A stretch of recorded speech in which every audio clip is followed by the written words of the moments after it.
નમસ્કાર. નમસ્કાર સર. શું નામ તમારું? મારું નામ વિક્રમભાઈ ઠાકોર, હા ગામ રૂવેલ, હા તાલુકો શિવરી કાંકરેજ. મને પથરીની બહુ તકલીફ હતી. એનાથી મેં આ પ્રોડક્ટ વાપરવાથી 20 દિવસ પ્રોડક્ટ વાપરી, એમાં મને રિઝલ્ટ મળી ગયું. હા અને આ 1.5 મહિનો મેં પ્રોડક્ટ ચાલુ રાખી.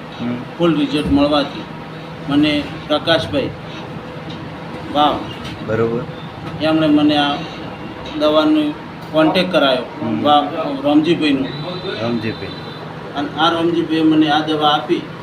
આ દવાથી મને શું તમને પ્રોડક્ટ શું આપી હતી? પ્રોડક્ટ મોનોડોગ, મોનોડોગ. સ્ટોન ડોગ અને પંચતુલસી. તો એ પ્રોડક્ટ 1.5 મહિનો યુઝ કરવાથી વિક્રમભાઈની પથરી હવે તમને કમ્પ્લીટ થઈ ગયું? કમ્પ્લીટ થઈ ગયું. એકદમ ready રે? એકદમ રેડી. તમને કોઈ મિત્ર પૂછી શકે યાર દોસ્તાર, તો તમારો મોબાઈલ નંબર બોલજો. 76 982